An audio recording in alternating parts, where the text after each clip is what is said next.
And that brings us to another phenomenon that many independent researchers have begun to discuss in recent years. A strategy known as muddying the waters. In communication terms, this strategy is quite simple, but extremely effective.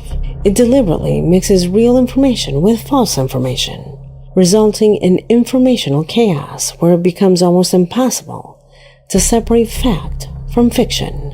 When everything seems suspicious, in the end, nothing is believed.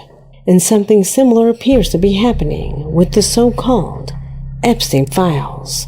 Alleged leaked documents, screenshots, and photographs have begun circulating online, which many users claim to have found within declassified files.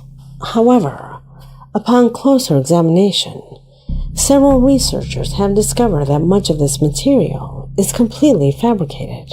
Exaggerated stories, AI-generated images, accounts so extreme they border on the absurd. The problem here is profound. When the internet is filled with false, exaggerated, or fabricated content, something dangerous happens. Real evidence begins to lose its weight, and authentic photographs can appear fake. A legitimate document can be dismissed as just another conspiracy. And so little by little, the truth ends up buried under a mountain of noise. It's the perfect scenario for any scandal to slowly disappear from public debate. Because when nobody knows what to believe anymore, the conversation simply dies down. As a final reflection and a review of all the mysterious surroundings in this case, it is impossible not to ask a bigger question.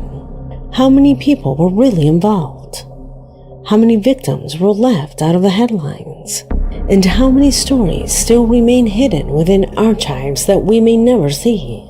Cases like this often reveal something disturbing about the workings of power, the networks of influence, the closed circles where politics, money, and social power mix in ways that are difficult to trace. Perhaps that's why, even after so much silence, so many sealed documents, and so many unanswered questions, this case is still being investigated. Because as long as there are people searching for answers, Jeff's story isn't fully written yet. And maybe one day, when we least expect it, the missing piece of the puzzle will finally appear, allowing us to access the very depths of the iceberg.